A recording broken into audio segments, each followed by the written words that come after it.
Bismillahirrahmanirrahim. Assalamualaikum warahmatullahi wabarakatuh. Selamat pagi semuanya, anak-anakku kelas 11 dimanapun kalian berada. Alhamdulillah, dalam video ini kita akan melanjutkan pembahasan kita, yaitu bertema Kemajuan Islam Masa Turki Utsmani. Video sebelumnya kita membahas tentang kebijakan pemerintahan dan strategi dari fase pertama Turki Utsmani sampai Khalifah atau Sultan Bayazid. Nah, pada video ini kita langsung membahas pertama adalah Sultan Muhammad I yang merupakan putra bungsu dari Bayazid. Kita ketahui bahwasanya Turki Utsmani pada zaman Bayazid ini berhadapan langsung dengan Timur Leng dari Mongol. Kemudian itulah menyebabkan penurunan di fase pertama. Tapi kekalahan dari Timur Leng dan Mongol ini menyebabkan Turki Utsmani ini introspeksi sehingga nanti bisa mendapatkan batu loncatan sehingga mencapai puncak kejayaannya. Kemudian Muhammad I ini yang merupakan putra bungsu dari Bayazid mengalahkan semua kakaknya dalam mengambil pengaruh karena ketika itu terpecah. Sang kakaknya menguasai daerah Bursa, Sulaiman, Adrianopel, dan juga Mustafa ini, sehingga ketika mereka dikalahkan dengan Muhammad I, Muhammad I mengambil tahta. Dan Muhammad I ini menggunakan cara politiknya dengan cara diplomasi berdamai dengan Bizantium dan Venesia. Ketika masa sebelum ini sudah sampai ke wilayah Eropa, dan itu dihadapkan dengan Bizantium dan Timur Leng. Untuk membangun kekuatan, maka dia berusaha untuk menjamin keamanan Turki Utsmani sendiri dengan cara berdamai dan mengumpulkan kekuatan. Kemudian ibu kota yang di Adrianopel yang berada di daerah Eropa dipindahkan kembali ke daerah Bursa yang berada di wilayah Asia yang sempat menjadi ibu kota sebelum Adrianopel dan setelah Quraisy. Kemudian Muhammad I ini berhasil merebut kembali Asia Kecil atau ini Asia Kecil, Asia Minor dari Timur Leng. Kemudian citra Daulah Utsmaniyah ini berhasil diangkat kembali, tapi wafat sangat muda ketika usia masih 43 tahun. Dilanjutkan oleh sang anak yaitu adalah Sultan Murad II. Dia umur 18 tahun sudah menggantikan Sultan Muhammad. Nah, kemudian dia berhasil menguasai kembali Asia Kecil, Anatolia, kemudian Saloniki, Albania, dan Falah Hungaria. Kemudian yang paling cenderung dia adalah membuat istananya. Istana ini bernuansa akademis. Karena apa? Karena Sultan Murad II ini merupakan sultan yang sangat cinta terhadap ilmu pengetahuan. Nanti menular kepada keturunan-keturunannya termasuk juga nanti Sultan Muhammad Al-Fatih. Pada zaman itu terjadi serangan dari raja-raja Eropa yang tak terbendung. Kemudian pun Serbia yang dulunya di bawah kekuasaan Turki Utsmani berhasil merdeka. Maka diadakanlah perjanjian damai. Kemudian Paus Ignatius ke-6 ini menyerukan perang salib pada zaman itu. Tapi Sultan Murad I ini wafat, digantikan oleh sang anak yang sangat terkenal yaitu adalah Sultan Muhammad II yang dikenal dengan Muhammad Al-Fatih. Dia adalah penakluk Konstantinopel, diangkat ketika usianya 22 tahun. Ada yang mengatakan ketika umur 9 sudah menjadi khalifah, menjadi sultan, cuman dia diberikan waktu karena terlalu muda, baru diangkat ketika usia 22 tahun ketika sang ayah wafat. Kemudian gurunya ada banyak, salah satunya adalah Muhammad bin Hamzah al-Damashqi ar-Rumi atau dikenal juga dengan Syekh Samsuddin, kemudian Syekh Ahmad Ismail al-Qurani. Kemudian ada alasan mengapa dia menaklukkan Konstantinopel. Sebenarnya penaklukan Konstantinopel memang sudah dimulai bahkan semenjak zaman Khulafaur Rasyidin. Kemudian dilanjutkan pada zaman Umayyah, yaitu Muawiyah bin Abu Sufyan juga sudah menaklukkan sampai zaman Abbasiyah. Nah, ternyata baru terlaksana atau berhasil dilaksanakan pada zaman Muhammad Al-Fatih. Ini kenapa? Menurut Hamka, ada alasan. Pertama adalah dorongan iman, karena berlandaskan dari hadis Nabi, bahwasanya Konstantinopel akan ditaklukkan dengan pasukan sebaik-baiknya pasukan dan pemimpin sebaik-baiknya pemimpin. Jadi dia menyebut janji yang diucapkan oleh Rasulullah. Kemudian Konstantinopel merupakan pusat peradaban dunia. Pada zaman itu kita ketahui di situ adalah tempatnya Bizantium, jadi pusat peradaban Bizantium, nggak hanya Bizantium saja, tapi dunia. Kemudian merupakan negeri yang indah dan strategis. Sangat strategis sekali karena menghubungkan dua benua ketika itu, Asia dan Eropa. Kemudian strateginya dalam menaklukkan Konstantinopel, Muhammad Al-Fatih membuat perjanjian damai dengan raja-raja. Kemudian membuat benteng di Selat Bosporus bernama Benteng Rumli Hishar. Di Selat Bosporus ini selat yang berbatasan langsung dengan Konstantinopel.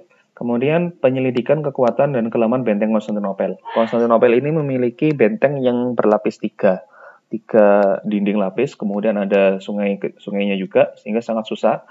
Kemudian mengutus Tarkhan Pasha untuk menemui saudara Kaisar Konstantin di sana untuk semacam mencari informasi juga. Setelah 9 bulan, Konstantinopel dikeluarkan pada 29 Mei 1453. Kemudian Konstantinopel berganti nama menjadi Istanbul, dan Hagia Sophia merupakan gereja yang sudah lama berdiri, atau Hagia Sophia beralih fungsi menjadi masjid. Kemudian selama berabad-abad menjadi masjid. Pada tahun abad ke-20 itu ketika ditaklukkan Turki berhasil menjadi negara sekuler ketika itu oleh Mustafa Kemal Atatürk, dijadikan museum, dan baru tahun ini, baru beberapa bulan kemarin, Hagia Sophia yang di Istanbul ini berhasil dialihfungsikan lagi menjadi masjid.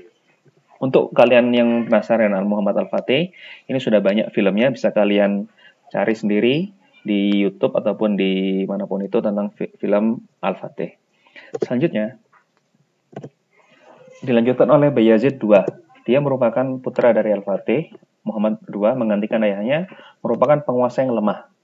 Karena memiliki konflik juga dengan saudaranya Jam dan pengikutnya, dia lebih cenderung dengan tarekat Sufiyah. Kemudian tidak sampai wafat, kemudian menyerahkan estafet kepemimpinannya kepada Sultan Salim I. Nah, Sultan Salim I yang dikenal dengan Badish Turku Utsmani, ini berhasil mengangkat kembali citra Turki yang sebelumnya dipimpin oleh Sultan Bayezid II. Dia juga termasuk pribadi yang kuat dalam urusan militer. Berhasil mengatasi kudeta saudaranya, kemudian mengalahkan Syafawiyah. Syafawiyah nanti kita bahas di bab selanjutnya. Itu adalah dinasti yang berkembang di wilayah Asia Tengah, Persia. Kemudian memperluas wilayah sampai ke Mardin, Kurfa, Riqah, Mosul, dan Diyarbakir. Kemudian mengalahkan dinasti Mamluk di Mesir. Ketika itu Mamluk berkuasa di Mesir, berhasil ditaklukkan. Karena berhasil ditaklukkan dinasti Mamluk ini, maka Turki ini mendapatkan tanda kebesaran Abbasiyah di Mesir. Itu adalah peninggalan-peninggalan dari Rasulullah berupa bendera, burdah, dan pedang Nabi Muhammad. Kemudian kita terkenal juga tokoh Khairuddin Barbarossa. Barbarossa yang film yang tokohnya ini menjadi tokoh bajak laut Barbossa di film Pirates of Caribbean.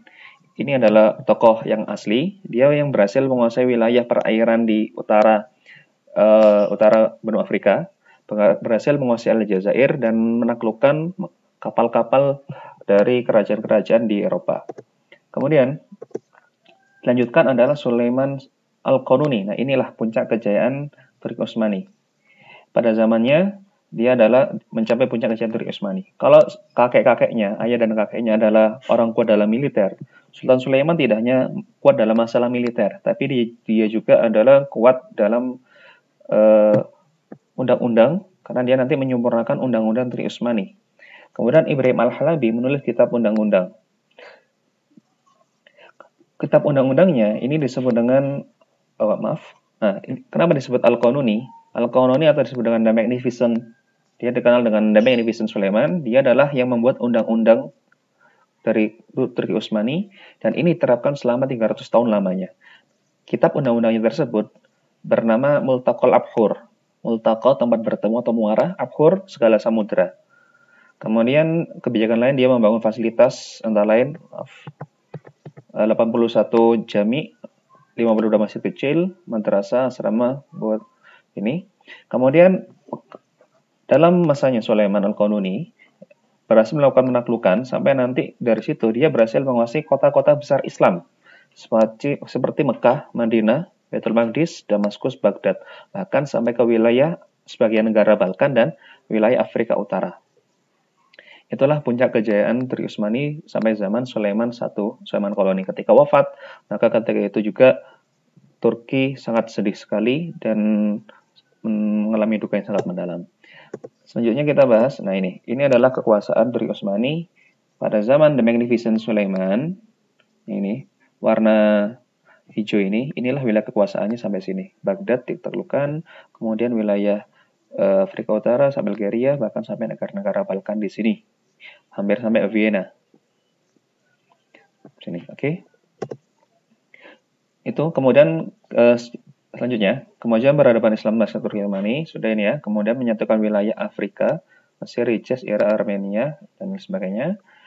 Bahkan sampai batasan sungai Danube dengan 3 lautan, Lautan Merah, Lautan Tengah, dan Laut Hitam. Kemudian kemiliteran dan pemerintahan itu adalah strateginya adalah mendirinya pasukan Janisari semenjak Sultan Utsman, kemudian Inqisyaria, kemudian struktur pemerintahan dengan kekuasaan tertinggi di bawah Sultan dibantu oleh para Perdana Menteri dan Wakil Gubernur. Kemudian gubernur mengepalai daerah tingkat 1 di bawah Sultan. Kemudian di bawah gubernur terdapat bupati. Itu struktur pemerintahannya. Kemudian Sultan membuat undang-undang atau Sultan Al-Qanuni diberi nama Muntakul Abhur. Selanjutnya ilmu pengetahuan dan budaya. Nah, di sini ada perpaduan dari berbagai macam kebudayaan, yaitu adalah Persia, kemudian Bizantium dan Arab. Kemudian Persia, ini diambil adalah etika dan tata kerama dalam istana. Dalam budaya Bizantium, dia mengambil organisasi pemerintahan dan kemiliteran, sedangkan Arab yang diambil adalah prinsip-prinsip ekonomi, sosial, kemasyarakatan, keilmuan, dan huruf.